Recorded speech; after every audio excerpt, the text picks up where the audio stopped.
I was just thinking about my own goals and how often I set them, but then, well, life happens, right? That gap between planning and actually doing. Oh, absolutely. It's something everyone struggles with, I think. Totally. And that's what we're exploring today, how to make change plans that aren't just logical, but, genuinely motivating.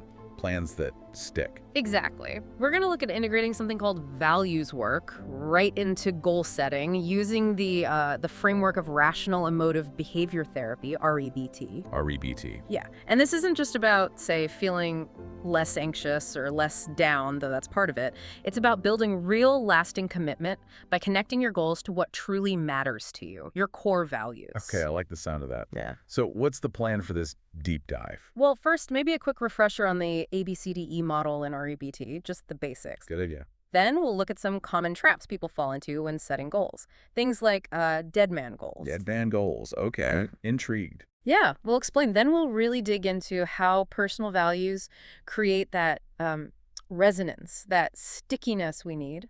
Makes sense. After that, we'll show how to actually combine values with SMART goals, the specific measurable ones. Right. And finally, We'll walk through a case study, put it all together so you can see how it works in practice. fantastic. Okay, let's unpack this. So REBT. For those familiar, the ABCDE model is probably pretty well known, but let's quickly touch on it again because there's a specific point in there that's key for today. Right. So, super quick recap. A is the activating event. Something happens. The trigger. Exactly. B is your belief about it. Often those rigid musts or shoulds, like, I must succeed. Or it's awful if I fail. Precisely. C is the consequence, how you feel, what you do because of that belief. Could be healthy, could be unhealthy emotions or actions. Okay. ABC. Then you've got D for disputation, challenging those rigid beliefs. And E for the effective new philosophy, a more flexible, helpful way of thinking. Got it. So where's this key point you mentioned? It's right before D, before you start challenging anything. You gather A, B, and C. You understand the situation, your belief, the consequences, and then you pause. Pause. Yes, a critical pause.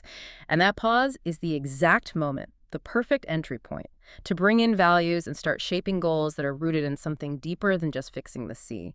It's about understanding why change matters before you jump into how. That pause. It sounds simple, but really powerful. Like taking a breath. But, okay, even with a solid model like REBT, people still get stuck setting goals, right? Why do some goals just fizzle out? Yeah, it's a huge challenge. There are a few common pitfalls, things that make goals feel hollow or just impossible to stick with. Recognizing them is half the battle. Okay, like what?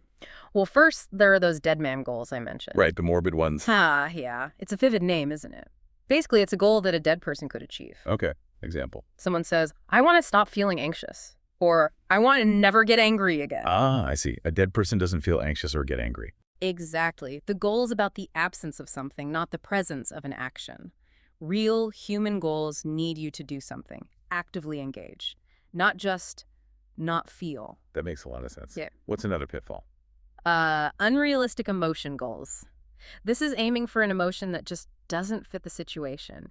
Usually trying to force positivity onto something negative. Like, Okay. I want to feel happy about getting laid off, or I want to be excited about this difficult conversation I need to have. Yeah, that sounds unnatural and probably adds pressure. Totally. It's often unhelpful. A better goal might be, I want to feel appropriate sadness or disappointment about the layoff so I can process it and move on. Or I want to feel concerned but calm going into the conversation. It's about shifting from unhealthy negative emotions like deep depression or crippling anxiety to healthy negative emotions, sadness, concern, disappointment that actually help you cope. Healthy negative emotions, that's a key distinction. Not trying to erase negativity, but making it constructive. Precisely. And the third pitfall is avoidant goals. Goals focus purely on escaping or avoiding something. Like, I just want to avoid conflict at all costs. Exactly that. Or I want to avoid situations where I might feel embarrassed. The trouble is, these goals can really shrink your world. You end up missing out on growth, on connection. Because you're always playing defense. Right. A better goal flips it. Instead of avoid conflict, it might be, I want to handle conflict assertively and calmly when it comes up. See the difference? It's about facing something constructively, not just running away. That's a really interesting point about avoidant goals. Yeah. Because sometimes avoiding conflict is the smart move, isn't it? Like choosing your battles. How do you know if it's wise discernment versus an avoidant goal that's holding you back? That's a great question. It really comes down to the why behind the avoidance and its overall impact. Is avoiding this specific conflict helping you move towards something you value, like peace, efficiency, or focusing on a bigger goal? Or is it driven by a rigid belief like, I must avoid discomfort at all costs? And does it lead you to, say, compromise your integrity or miss important opportunities? So the function of the avoidance matters. Is it serving your values or is it serving a fear-based rule? Exactly. If the avoidance consistently shrinks your life or makes you act against your values, it's likely a problematic avoidant goal. If it's a strategic choice in service of your values, that's discernment. It's subtle but crucial. Got it. That nuance is key. And it loops back perfectly to that idea of healthy versus unhealthy negative emotions. We're not aiming for this impossible state of constant happiness. Definitely not. That sounds exhausting. Right. It's about moving from those really destructive feelings, intense anxiety, deep shame, crippling guilt, depression, towards feelings that, even if uncomfortable, are appropriate and allow you to function and grow.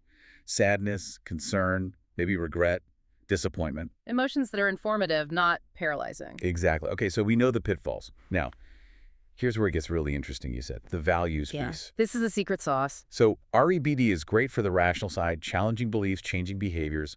But what do values add? Why is that? Why so important? It's the fuel, honestly. Think about it. You're far more likely to stick with something difficult, to push through the discomfort, if that goal connects to something really meaningful to you personally. It gives it emotional weight. Can you give an example? Sure. Compare these two reasons for quitting smoking. Reason 1, I should quit smoking to improve my lung capacity. Logical, right? Huh. Sensible. Yeah, makes sense. Reason 2, I want to quit smoking so I have the energy to play with my grandkids and be healthy enough to see them grow up, because family and vitality are core values for me. Wow. Okay, yeah. Big difference in motivational pool there. Huge difference. The second one connects to deep values: family, health, legacy, connection.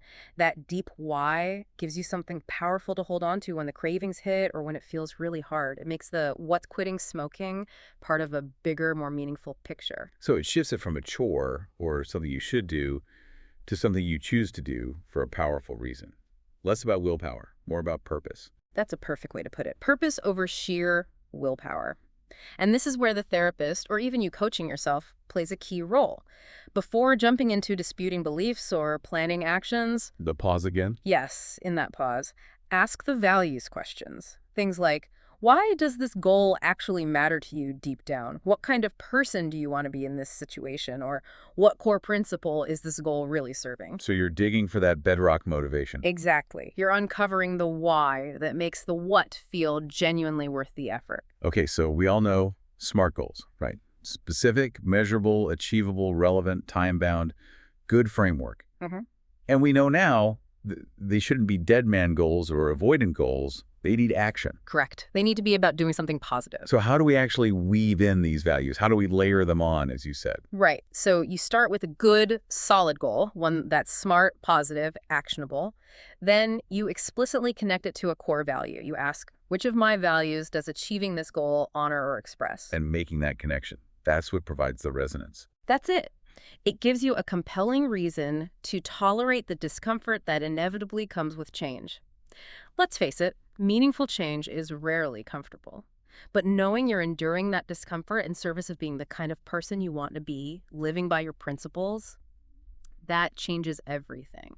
It turns struggle into meaningful effort. Okay, let's walk through that example you mentioned earlier. The client who wants to stop avoiding work meetings. Right. So the initial statement is avoidant. I want to stop avoiding meetings. We flip that to a positive, SMART goal. Maybe something like, I will attend the weekly team meeting every Tuesday for the next month, and I will contribute at least one comment or question in each meeting. Specific, measurable, achievable, relevant, time-bound, action-oriented. Perfect. Solid goal. Now, the values layer, we ask. We ask, okay, doing this attending and speaking up, which of your core values does this serve? And the client might think and say. They might say, well, it serves my value of professional integrity. I want to be an engaged team member, and it serves my value of growth. Challenging myself helps me develop. Ah, okay. So now the goal isn't just attend a meeting. It's act with integrity and pursue growth by attending and participating in the meeting. Precisely. Suddenly, the act of going to the meeting, even if it feels anxious, isn't just ticking a box. It's an act of living out their values. It's tied to their identity. That's a much more powerful motivator, wouldn't you agree? Absolutely. That feels fundamentally different. It's a game changer. Let's make this even more concrete. Can we walk through the case study you mentioned, Maria, with the public speaking anxiety? Yes, perfect example. So Uh-huh. Maria is 32, bright, capable, but terrified of public speaking. Let's map her ABCs. Okay. A. A, activating event. She has to give a presentation at the next staff meeting. Pretty common trigger for anxiety. B, beliefs. Her core irrational belief is something like, I must not make any mistakes. If I do, they'll see I'm incompetent and it will be absolutely humiliating. Yeah. That demand must not, plus the awfulizing. Very rigid. And C, consequences. Intense anxiety, maybe physical symptoms like racing heart, sweating, and the behavioral consequence is usually avoidance. She'll find a way out, maybe ask a colleague to cover her section. So she avoids the immediate discomfort but misses the opportunity. Exactly.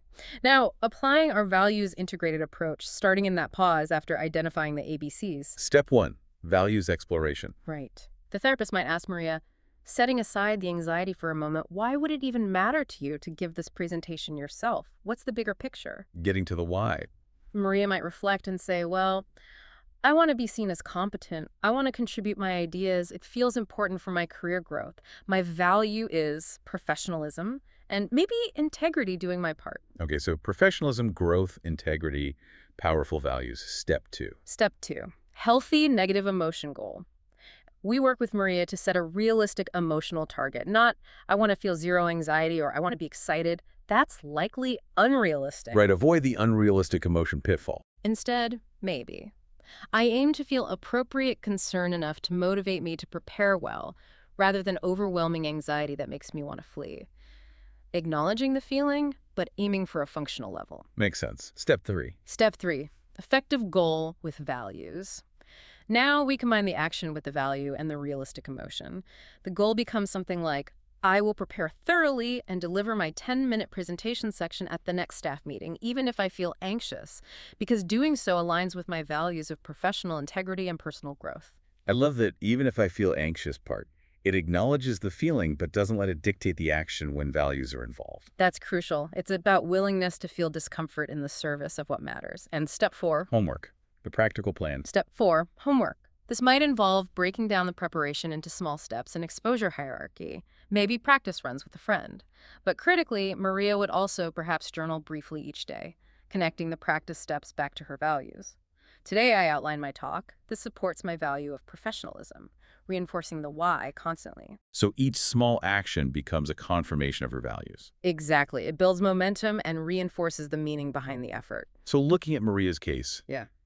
what does this really tell us? What's the takeaway for someone listening? Well, it shows that this approach isn't just about symptom reduction, like make the anxiety go away. It's about something much bigger. It's helping Maria and helping you build a life that's aligned with your deepest values, to act like the person you want to be, even when it's hard. So it's moving beyond just managing problems to actively creating a meaningful way of being. Perfectly put. It's about embracing valued action, even in the presence of discomfort. So, wrapping this all up, REBT's ABCDE model gives us a fantastic map for understanding how our thinking affects us. But often, when we set goals, we kind of stop short. We focus only on reducing the unpleasant consequences. Right, just fixing the symptom. Yeah, and we can fall into those traps, the dead man goals, the unrealistic emotion goals, the avoidant ones. What we've seen today is that by consciously avoiding those pitfalls and actively integrating personal values, we create goals that are not just smarter, but deeper, more meaningful. Goals with real sticking power. Exactly. They provide that inner compass, that why that keeps you going when things get tough. It transforms I should do this into I choose to do this because this is who I want to be. So for anyone listening, if you're setting goals for yourself or maybe helping someone else, here are those key steps again, really practically. Okay. 1, always take that pause after you understand the ABCs, the situation, your belief, the consequence. Don't rush to fix it. Understand it first. Pause and understand. Got it. 2, before you jump to challenging beliefs or planning actions, clarify the underlying values. Ask, why does this really matter? What principle is at stake here? What kind of person do I want to be? Connect to the why. Yes. And 3, Build your new goals, your effective new philosophy actions, so they are explicitly linked to those values. Make them value-driven. So they're not just logical, but meaningful. Precisely. That ensures they resonate emotionally and provide lasting motivation. That's really the heart of it, isn't it? This approach helps create change that's not just rational on paper, but feels resonant, aligned with your life, with who you are, moving beyond just problem solving to actually building a life of purpose. Absolutely. And there's a great quote from the work we've been discussing today that sums it up beautifully. When REBT is integrated with values, clients don't just think rationally, they live rationally in ways that matter most to them. Wow. Live rationally in ways that matter most to them. That's powerful. Isn't it? It captures that shift from just changing thoughts to changing how you engage with your life based on what you value. So, a final thought for everyone listening. Take a moment to consider your own goals. Big ones, small ones, doesn't matter. Are they connected to what truly matters to you? How could you link them more deeply to your core values? Thinking about your actions and choices, what kind of person do you want to be? Something to definitely reflect on.